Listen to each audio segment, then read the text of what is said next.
আজ long March two Dhaka কর্মসূচি দিয়েছেন স্নাতক প্রকৌশলীরা। ৩ দফা দাবিতে মঙ্গলবার শাহবাগ অবরোধ করলে গুরুত্বপূর্ণ সড়কটিতে যান চলাচল বন্ধ হয়ে যায়। রাত ৮টার দিকে অবরোধ তুলে নেওয়া হয়।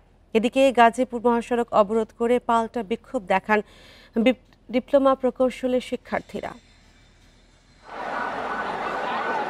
মঙ্গলবার বিকেল থেকে ৩ দফা দাবিতে শাহবাগ মোড় অবরোধ করে বুয়েট সহ একাধিক বেসরকারি প্রকৌশল বিশ্ববিদ্যালয়ের শিক্ষার্থীরা। রাজধানীর আন্দোলনের সঙ্গে একাত্মতা জানিয়ে চট্টগ্রামেও আন্দোলনে নামে চুয়েট ছাত্ররা। ছাত্রদের অবরোধে শাহবাগ ও এর আশপাশের সড়কে দেখা দেয় যানজট। দাবি পূরণে রাত ৮টা পর্যন্ত সময় বেঁধে দিলেও আশ্বাস না মেলায় বুধবার লং মার্চ টু ঢাকা কর্মসূচির ঘোষণা দেন তারা। আমাদের কাছে সম্পূর্ণ ডকুমেন্ট আছে, আমরা সাংবাদিক ভাইদের কাছে দিয়ে দিতে পারবো। তো আমরা সরকারের কাছে দাবি জেনেছিলাম যে আপনারা ওদেরকে অ্যারেস্ট করেন, আপনারা ওদেরকে স্থায়ীভাবে বহিষ্কার করেন। আগামীকাল সকাল 10টায় শাহবাগে সন্ত্রাস এবং বৈষম্য রোধে লং মার্চ টু ঢাকা কর্মসূচি ঘোষণা করছি। ১০ম গ্রেডে পরীক্ষার সুযোগ সহ ৭ দফা দাবিতে সন্ধ্যায় ডিপ্লোমা শিক্ষার্থীরা গাজীপুরে ঢাকা ময়মনসিংহ মহাসড়ক অবরোধ করে। রাত ৮:৩০টার দিকে ১২ ঘন্টার আলটিমেটাম দিয়ে অবরোধ তুলে নেন তারা। বলেন, সংকটের সমাধান না হলে দেয়া হবে আরও কঠোর কর্মসূচি। চুয়েটের যে ডিপ্লোমা প্রকৌশলীদের বিরুদ্ধে যে ষড়যন্ত্র অব্যাহত, তার বিরুদ্ধে আজকে আমরা এখানে অবস্থান কর্মসূচি করছি। আমাদের ৭ দাবি আইডিবি বরাবর আমরা জানিয়ে দিয়েছি, সেটাই আমাদের চাওয়া। আমরা তাদেরকে জিজ্ঞেস করতে চাই তারা কোন সাহসে আমাদেরকে ডিপ্লোমা ইঞ্জিনিয়ারদেরকে টেকনিশিয়ান হিসেবে আখ্যায়িত করে। ডিপ্লোমা শিক্ষার্থীদের নামের আগে প্রকৌশলী লিখতে না দেয়া সহ ৩ দাবি পূরণে আন্দোলন চালিয়ে যাওয়ার ঘোষণা প্রকৌশল বিশ্ববিদ্যালয় শিক্ষার্থীদের। Tanvir Ahmed, Independent news, Dhaka. ঠুনকো অজুহাতে যেসব দল জাতীয় নির্বাচনের বিরোধিতা করছে তারা রাজনীতি থেকে মাইনাস হয়ে যাবে বলে মন্তব্য করেছেন বিএনপির স্থায়ী কমিটির সদস্য সালাউদ্দিন আহমেদ। মঙ্গলবার দুপুরে গুলশানের নিজ বাসভবনে সাংবাদিকদের সঙ্গে মতবিনিময়ের সময় তিনি কথা বলেন। সমসাময়িক রাজনীতি নিয়ে গুলশানের বাসায় সাংবাদিকদের সঙ্গে মতবিনিময় করেন বিএনপির স্থায়ী কমিটির সদস্য সালাউদ্দিন আহমেদ। এ সময় তিনি বলেন, পিআর পদ্ধতির দাবি রাজনৈতিক কৌশল। ফেব্রুয়ারিতে রমজান শুরুর 1 সপ্তাহ আগে জাতীয় সংসদ নির্বাচন অনুষ্ঠিত হবে বলেও আশা প্রকাশ করেন তিনি। বাংলাদেশে বর্তমানে নির্বাচনী আবহাওয়া বিরাজমান, নির্বাচনী আমেজ, জনগণ সবাই নির্বাচনমুখী হয়ে গিয়েছে, প্রার্থীরা জনসংযোগ করছে। এখন বাংলাদেশের নির্বাচনের বিরুদ্ধে যারাই কথা বলবে তারা জাতীয় রাজনীতি থেকে নিজেরাই মাইনাস হয়ে যাওয়ার সম্ভাবনা আছে। তখন সেই ঝুঁকি যদি কোনো রাজনৈতিক দল নেয়, নিতে পারে।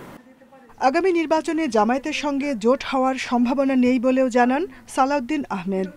বাংলাদেশ জামাত ইসলামের সাথে আমাদের নির্বাচনে জোট হওয়ার কোনো সম্ভাবনা নেই।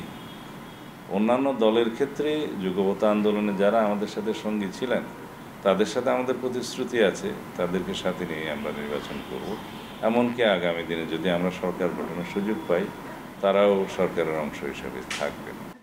সালাউদ্দিন আহমেদ বলেন, অন্তর্বর্তী সরকারের অধীনে নির্বাচন নিয়ে কোনো জটিলতা চায় না বিএনপি। তত্ত্বাবধায়ক সরকারের বিষয়টি পুনর্বহাল হলে পরবর্তী নির্বাচনে সেটি কার্যকর হতে পারে। বর্তমানে কি কেয়ারটেকার সরকার আছে? নাই। কেয়ারটেকার সরকার হবে কখন? যখন আমরা সাংবিধানিকভাবে সেটা ধারণ করব, তার পরবর্তী নির্বাচন কেয়ারটেকার হবে। Jahanara Parvin, independent news, Dhaka. ফেব্রুয়ারিতে নির্বাচন আয়োজনে এনসিপির আপত্তি নেই বলে জানিয়েছেন মুখ্য সংগঠক হাসনাত আব্দুল্লাহ। তবে শর্ত দিয়েছেন ভোটের আগে সংস্কার ও বিচারের সুনির্দিষ্ট রূপরেখা দিতে হবে। এদিকে গুম কমিশন স্বাধীনভাবে কাজ করতে পারছে না বলেও অভিযোগ এনসিপির। এই বিষয়ে স্থায়ী এবং স্বাধীন কমিশন গঠনের দাবি জ্যেষ্ঠ যুগ্ম সদস্য সচিব তাসনিম জারার। আওয়ামী লীগের গুমকাণ্ড নিয়ে মানিক মিয়া এভিনিউতে এই আলোকচিত্র প্রদর্শনী। মঙ্গলবার এটি দেখতে আসেন এনসিপি নেতারা। শেখ হাসিনা সরকারের পতনের পর গুমের তথ্য সরানোর অভিযোগ এনসিপির, তাই স্থায়ীভাবে স্বাধীন গুম কমিশন গঠনের দাবি জ্যেষ্ঠ যুগ্ম সদস্য সচিব তাসনিম জারার। পার্মানেন্ট একটা গুম কমিশন করার প্রয়োজন, যারা প্রত্যেকটা গুমের কেস তদন্ত করবেন, একদম প্রত্যেকটা ধরে ধরে কিভাবে গুম হয়েছে, কেন হয়েছে, সেটার এখন ফাইনাল পরিণতি কি, বিচার থেকে শুরু করে সব কিছু এনশোর করবে এবং এই গুম কমিশন কোনো টুথলেস গুম কমিশন যাতে না হয়। এ সময় নির্বাচন নিয়ে কথা বলেন এনসিপির দক্ষিণাঞ্চলের মুখ্য সংগঠক হাসনাত আব্দুল্লাহ। জানান, ফেব্রুয়ারিতে ভোট নিয়ে আপত্তি নেই তার দলের, তবে আমরা বলেছি যে নির্বাচন যদি হয় সেটির আগে কিছু শর্ত রয়েছে। এই যে আমাদের সংস্কার কমিশনে যে সংস্কার প্রস্তাবনাগুলো এসছে সেটি কি প্রক্রিয়ায় বাস্তবায়ন হবে সেটি কিন্তু এখনো সিদ্ধান্ত হয়নি। সেটির বাস্তবায়ন, সেটির লিগ্যাল ফ্রেমওয়ার্ক নিশ্চিত করে সেগুলো আজকে আমাকে নিশ্চিত করে দেন, আপনি প্রয়োজনে কালকে নির্বাচন করে দেন। এদিকে ব্যক্তিগত আক্রমণ গণতন্ত্রের শত্রু উল্লেখ করে হাসনাত আব্দুল্লাহ বলেন, রুমিন ফারহানাকে নিয়ে অনলাইনে কটু কথা কোনোভাবেই কাম্য নয়। দীর্ঘদিন রাজপথে লড়াই করা আমাদের রাজনীতিবিদ রুমিন আপাকে সাইবার বুলিং করা হচ্ছে, বিভিন্নভাবে কমেন্টে ওনাকে নিয়ে বাজে কমেন্ট করা হচ্ছে। আমি আহ্বান জানাবো এই ধরনের চর্চা থেকে আমাদের সবাইকে বেরিয়ে আসতে হবে। শুধুমাত্র মতপার্থক্যের কারণে এই সিলেক্টিভভাবে কাউকে আক্রমণ করা, এগুলো থেকে আমাদের বেরিয়ে আসতে হবে। মায়ের ডাকের 10 দিনের এই প্রদর্শনীতে স্থান পেয়েছে গুমের শিকার 20টি পরিবারের স্মৃতি নিয়ে নানা আলোকচিত্র। জাহিদুল ইসলাম, ইন্ডিপেন্ডেন্ট নিউজ, ঢাকা। শেখ হাসিনাকে অনুসরণ করলে রাজনৈতিক দলগুলোর একই পরিণতি হবে বলে মন্তব্য করেছেন নির্বাচন সংস্কার কমিশনের প্রধান বদিউল আলম মজুমদার। বলেন, সংস্কারে রাজি না হলে দলগুলোকে মাশুল দিতে হবে। মঙ্গলবার রাজধানীতে সুজনের আয়োজনে এক সভায় তিনি এসব কথা বলেন। নারী প্রতিনিধিত্বের বিষয়ে দলগুলো সাড়া দেয়নি বলে জানান প্রধান উপদেষ্টার বিশেষ সহকারী মনির হায়দার। মঙ্গলবার রাজধানীর সিরডাপ মিলনায়তনে জুলাই সনদের খসড়া নিয়ে জনমত জরিপের ফলাফল তুলে ধরতে নাগরিক সংলাপের আয়োজন করে সুজন। এতে অংশ নেন বিভিন্ন জেলা থেকে আসা অংশীজনরা। অনুষ্ঠানে প্রধান উপদেষ্টার বিশেষ সহকারী মনির হায়দার বলেন, সংসদে নারী প্রতিনিধিত্বের বিষয়টি বারবার আলোচনার টেবিলে এনেছে সংস্কার কমিশন, কিন্তু রাজনৈতিক দলগুলোর কাছ থেকে এই নিয়ে প্রত্যাশিত সাড়া মেলেনি। 20টা 22টা দল একমত হয়েছে, 4টা 5টা 7টা দল একমত হয়নি, সেখানে নোট অফ ডিসেন্ট গ্রহণ করা হয়েছে। যেই প্রস্তাবে 15-20টা দল ভিন্ন মত আছে, আপনি কিভাবে সেটা গ্রহণ করবেন? কোন শক্তিতে গ্রহণ করবেন? এই নারী সবচাইতে বেশি আপত্তি এসেছিল এই নারী আসন বিষয়। সুজনের সম্পাদক বদিউল আলম মজুমদার বলেন, সংস্কারের ভবিষ্যৎ এখন নির্ভর করছে রাজনৈতিক দলগুলোর উপর। এছাড়া সুষ্ঠু ভোটের জন্য নির্বাচন কমিশনের সদিচ্ছা থাকতে হবে। রাজনৈতিক দলগুলো যদি ডিসেন্ট দিয়ে পার হয়ে যেতে চায়, তারা যদি বলে যে আমরা সংসদে গিয়ে করব, না হয় করব না, সেই সিদ্ধান্ত আমরা তখন নেব, তাহলে কিন্তু এর একটা হয়তো মূল্য দিতে হতে পারে এবং তারা ইতিহাস থেকে শিক্ষা গ্রহণ করতে হবে। দেশের সংকট কাটিয়ে গণতন্ত্র পুনঃপ্রতিষ্ঠায় রাজনৈতিক সমঝোতাই একমাত্র পথ বলে একমত হন বক্তারা।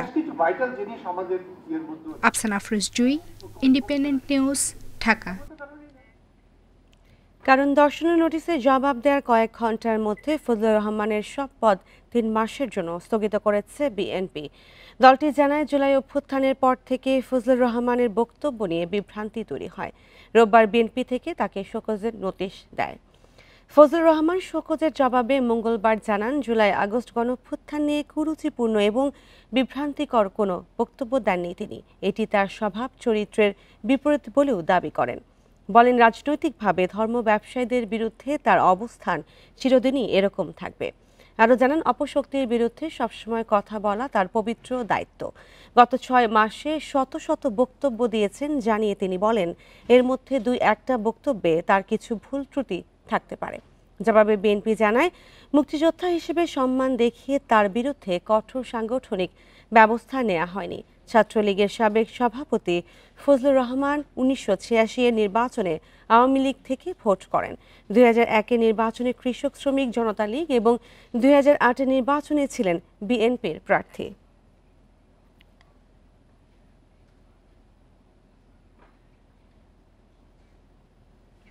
সেপ্টেম্বর ও অক্টোবরে ডেঙ্গুর ঝুঁকি সবচেয়ে বেশি। জনস্বাস্থ্য বিশেষজ্ঞদের আশঙ্কা, আগামী 2 মাসে ডেঙ্গু আক্রান্ত ও মৃত্যু দুটোই বাড়তে পারে। পরিস্থিতি নিয়ন্ত্রণে এডিসের প্রজননস্থল ধ্বংস অভিযান জোরদার করার তাগিদ দিয়েছেন তারা। সিটি কর্পোরেশনও 8-60ভাবে নামছে বলে জানিয়েছেন প্রশাসক। জুলাই থেকে আগস্টে ডেঙ্গু আক্রান্ত ও মৃত্যুর সংখ্যা খুব বেশি বাড়েনি। এ মাসের 26 দিনে আক্রান্ত হয়েছে 8534 জন, মারা গেছে 35 জন। আগস্টের শেষেও ভারী থেকে অতি ভারী বৃষ্টি হচ্ছে। এতে এডিসের ব্রুটো ইন্ডেক্স আশঙ্কাজনকভাবে বাড়ছে। বিশেষজ্ঞরা বলছেন এখনকার বৃষ্টি সেপ্টেম্বর ও অক্টোবরে ডেঙ্গুর ভয়াবহতা বাড়ার ইঙ্গিত দিচ্ছে। এতদিন ধরে যে একটু একটু করে বৃষ্টিপাত হলো, তাতে করে এডিস মশার ঘনত্ব বেড়ে গেছে সারা দেশ জুড়ে। তো এবং আমার ধারণা যে এবারে সেপ্টেম্বর মাসটা আমাদের একটা ঝুঁকিপূর্ণ মাস যাবে, এবং সেটাতে যদি অনেক রোগী হয় তাহলে তার রেসটা অক্টোবর, নভেম্বর, এমনকি ডিসেম্বর পর্যন্ত যেতে পারে। রাজধানীর চেয়ে রাজধানীর বাইরে অনেক রোগী হবে। ঢাকা উত্তরের প্রশাসকের দাবি, গত কয়েক মাসের পদক্ষেপের কারণে এখনও নিয়ন্ত্রণে রয়েছে ডেঙ্গু পরিস্থিতি। জানান বিশেষজ্ঞদের নির্দেশনা অনুযায়ী আগামী 3 মাসের পরিকল্পনা সাজানো হয়েছে। সার্ভিলেন্সটা বাড়ানোর কারণে গত জুলাই থেকে অগাস্টে সিগনিফিকেন্টলি কমে এসছে, রোগী ভর্তি কমে এসছে। বাট আমরা দ্যাট মিনস আমরা এখানে বুঝলাম যে প্রপার সার্ভিলেন্স মানে যারা মশা ওষুধ ছিটান সেখানে একটা বড় গাফিলতি ছিল, নাহলে তো আমাদের এই ডেটার এত বড় পরিবর্তন এই অ্যাকশনের কারণে হতো না। তাই এটা আমরা কন্টিনিউ করব, আরও সোর্স রিডাকশনে আমরা যাব, যেটা সিদ্ধান্ত নিয়েছি। আরও কিছু বড় ইনোভেটিভ কাজ আমরা করব, কমিউনিটিকে আমরা ইনভলভ করব। এবছর ডেঙ্গুতে মারা গেছে 118 জন, আক্রান্ত হয়েছে 29,514 জন। সবচেয়ে ভয়াবহ পরিস্থিতি হয়েছিল 2023 সালে। ওই বছর মৃত্যু হয়েছিল 1,705 জনের। Adilur Rahman, Independent news, Dhaka. সিরাজগঞ্জ পৌরসভার 2টি মহল্লায় হঠাৎ ডায়রিয়ার ভয়াবহ প্রাদুর্ভাব দেখা দিয়েছে। মাত্র 1 সপ্তাহে হাসপাতালে চিকিৎসা নিয়েছেন এসব এলাকার 2 শতাধিক মানুষ। স্থানীয়দের অভিযোগ, দূষিত সাপ্লাইয়ের পানির কারণে বেড়েছে ডায়রিয়া। তবে পানিতে ডায়রিয়ার জীবাণু নেই জানিয়ে পৌর কর্মকর্তারা বলছেন পানি সরবরাহের ত্রুটি খতিয়ে দেখা হচ্ছে। সিরাজগঞ্জ পৌরসভার ধানবান্ধি ও হোসেনপুর মহল্লায় কয়েক হাজার মানুষের বসবাস। ঘন বসতিপূর্ণ এলাকাগুলোর অনেক স্থান নিচু, ড্রেনেজ ব্যবস্থাও নাজুক।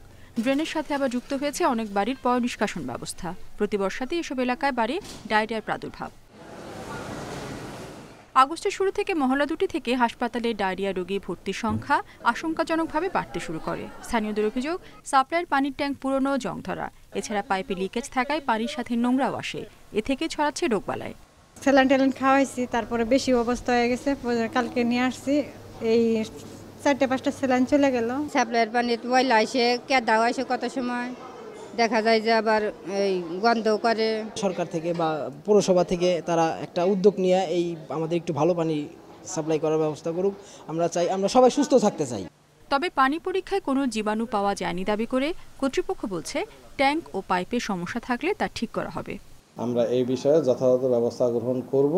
দ্রুত সময়ের মধ্যে আমরা এই কার্যক্রমগুলো গ্রহণ করব, একেবারে 100% সমাধান করব বলে আশা রাখি, এবং এই ব্যাপারে কোনো স্যাক্রিফাইস করার সুযোগ নেই।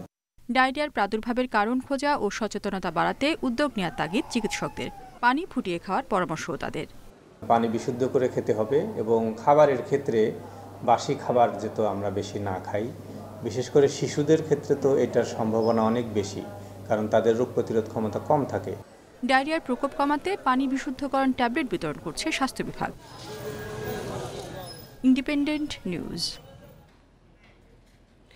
আরো জানাতে সিরাজগঞ্জ থেকে যুক্ত হচ্ছেন সহকর্মী দিলীপ কুমার গৌর। দিলীপ কুমার গৌর, আপনি আছেন এখন হাসপাতালে কি পরিস্থিতি দেখছেন এবং পৌর কর্মকর্তারা কি ব্যবস্থা নেওয়ার কথা জানিয়েছে?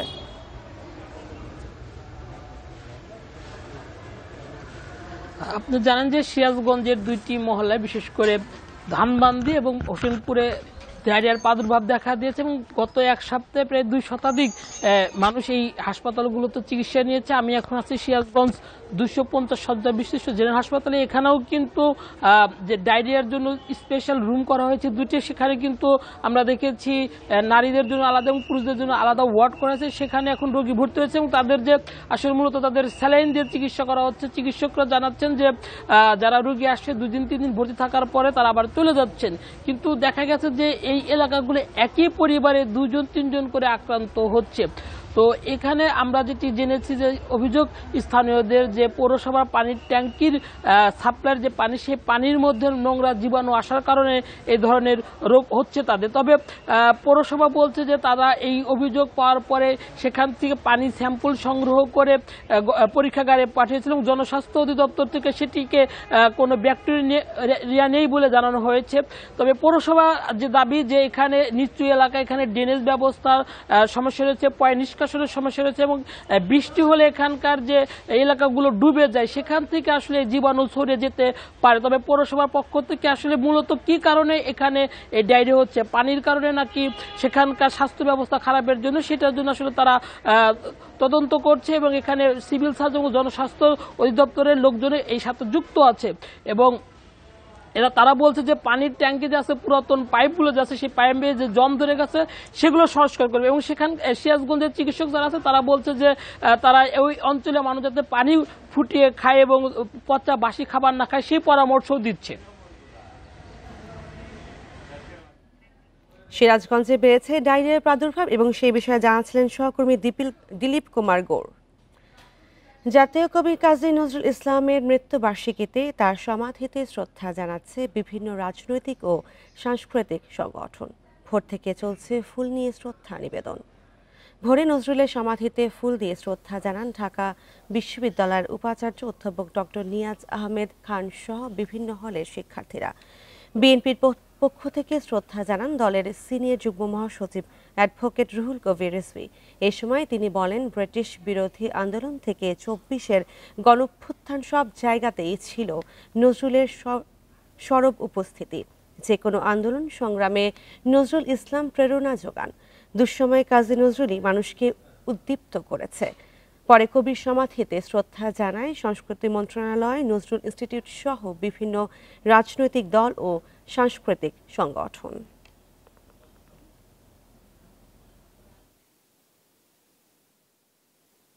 স্বাধীনতা সংগ্রাম, ব্রিটিশ বিরোধী সংগ্রাম, তার আগে এবং এরপরে ৯০-এর গণ আন্দোলন এবং সম্প্রতি ১ বছর আগে দুনিয়া কাঁপানো যে গণ অভ্যুত্থান অনুষ্ঠিত হয়েছে দেশে, এই প্রত্যেকটি আমাদের জাতীয় অর্জন, আমাদের অধিকার প্রতিষ্ঠার আন্দোলন সংগ্রামে যার গান এবং কবিতা মানুষকে উদ্বুদ্ধ করেছে, দেশের জনগণকে উদ্বুদ্ধ করেছে, তিনি কবি কাজী নজরুল ইসলাম। জাতীয় কবি কাজী নজরুল ইসলামের মৃত্যুবার্ষিকীতে শ্রদ্ধা জানাচ্ছে ঢাকা বিশ্ববিদ্যালয় সহ বিভিন্ন রাজনৈতিক সাংস্কৃতিক সংগঠন ও প্রতিষ্ঠান। আরও জানাতে ঢাকা বিশ্ববিদ্যালয় থেকে যোগ দিচ্ছেন সহকর্মী শাহাদাত স্বপন। শাহাদাত স্বপন, আজকে ঢাকা বিশ্ববিদ্যালয়ে জাতীয় কবি কাজী নজরুল ইসলামের মৃত্যুবার্ষিকীতে কি আয়োজন করা হয়েছে?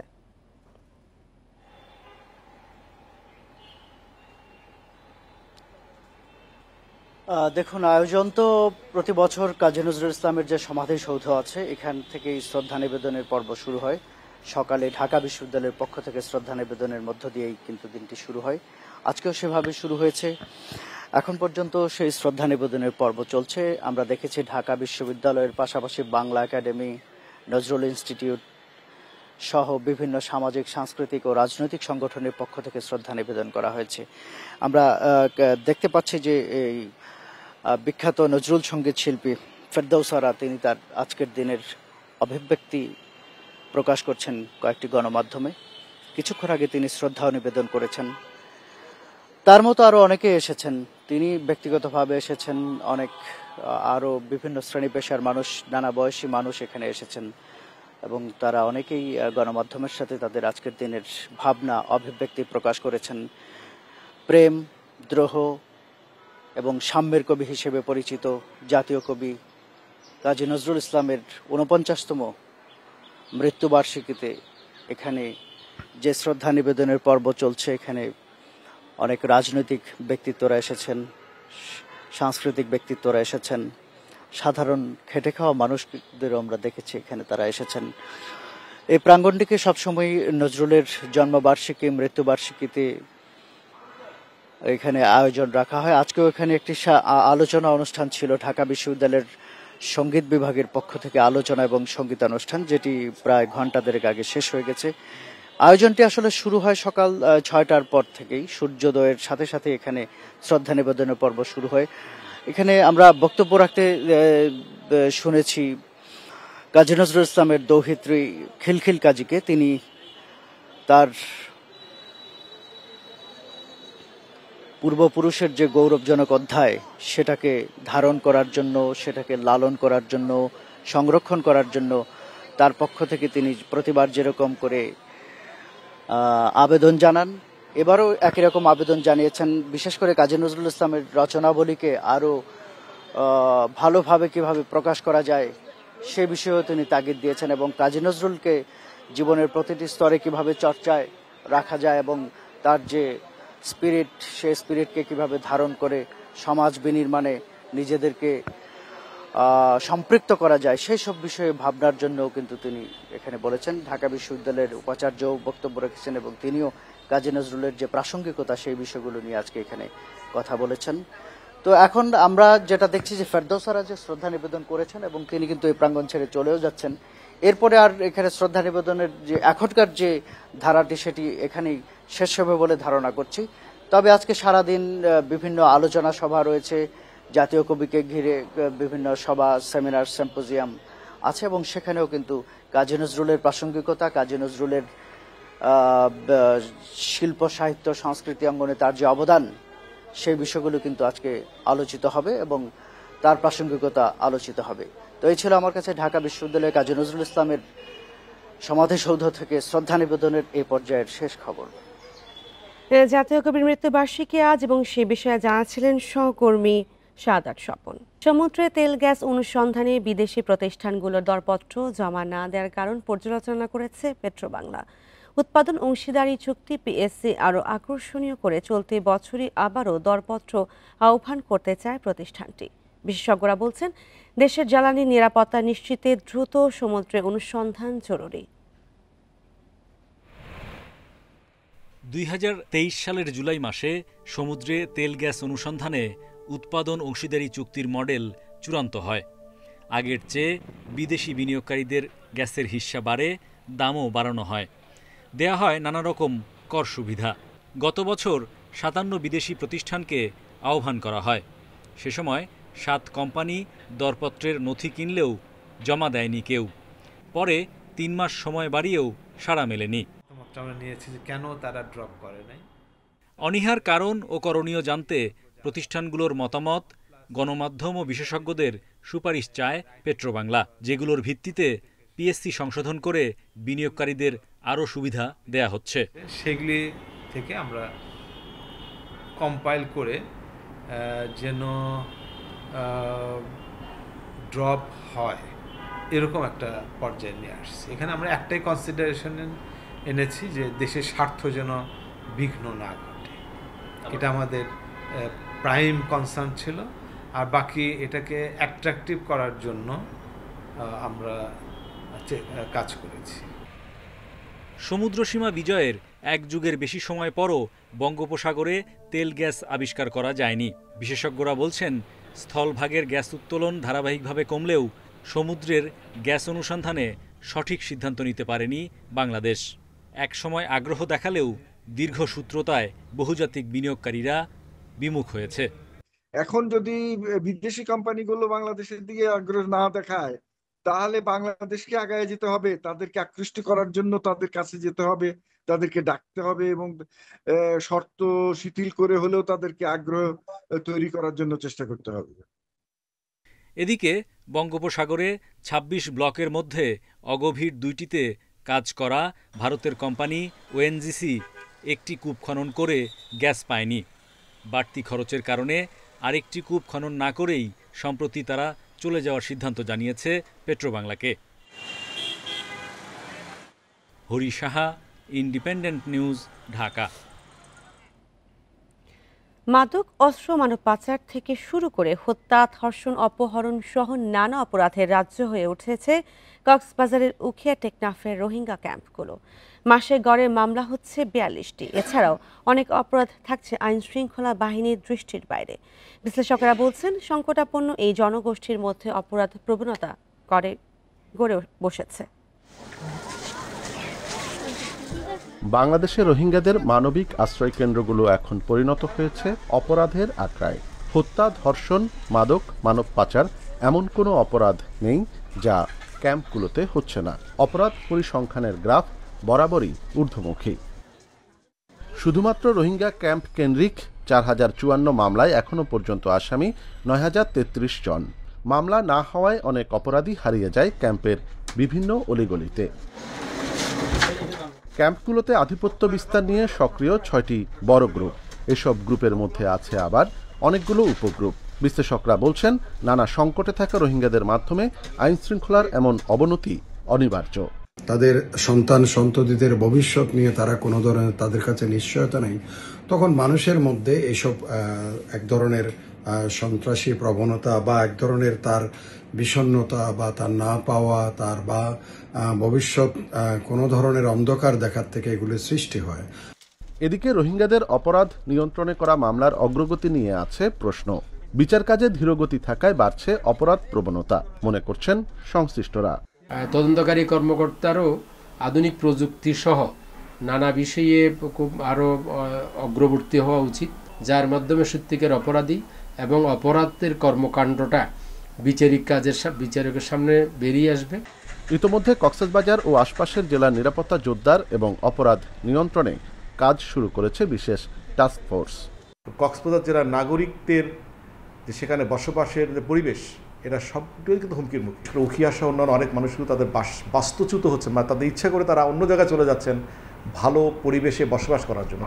উখিয়া টেকনাফের 33 আশ্রয় শিবিরে বর্তমানে নিবন্ধিত রোহিঙ্গার সংখ্যা 14 লাখের বেশি। যদিও সাম্প্রতিক সময়ে আসা আরও অনেক অনিবন্ধিত রোহিঙ্গাও রয়েছে সেখানে। অনুপম শীল, ইন্ডিপেন্ডেন্ট নিউজ, চট্টগ্রাম। দীর্ঘদিন সংস্কার না হওয়ায় রংপুর কারমাইকেল কলেজের 3 আবাসিক হলের বেহাল অবস্থা। দেয়ালে ফাটলের পাশাপাশি ছাদ থেকে খসে পড়ছে পলেস্তারা। এই অবস্থায় আতঙ্কে দিন কাটছে শিক্ষার্থীদের। কলেজ কর্তৃপক্ষকে বারবার জানিয়েও কোনো সমাধান হচ্ছে না বলেও অভিযোগ তাদের। দেয়ালে দেয়ালে ফাটল, ছাদ থেকে খসে পড়ছে পলেস্তারা, বৃষ্টি হলে চুয়ে পড়ে পানি। এ দৃশ্য রংপুরে কারমাইকেল কলেজের কেবি ছাত্রাবাসে। সম্প্রতি পলেস্তারা খসে পড়ে আহত হয়েছেন কয়েকজন শিক্ষার্থী। এই হলের অনেক রুমেই এরকম হয়েছিল যে ছাদ ভেঙে ভেঙে পড়ছিল, তখন কিছুই সংস্কার করা হয়নি। আমরাও সেই নিরাপত্তাহীনতায় কিন্তু প্রতিনিয়ত ভুগতেছি। সেই নিরাপত্তাহীনতার মধ্যে থেকে আমরা লেখাপড়া চালিয়ে যাচ্ছি। কারমাইকেলে 9টি আবাসিক হলের মধ্যে 3টির প্রায় একই অবস্থা।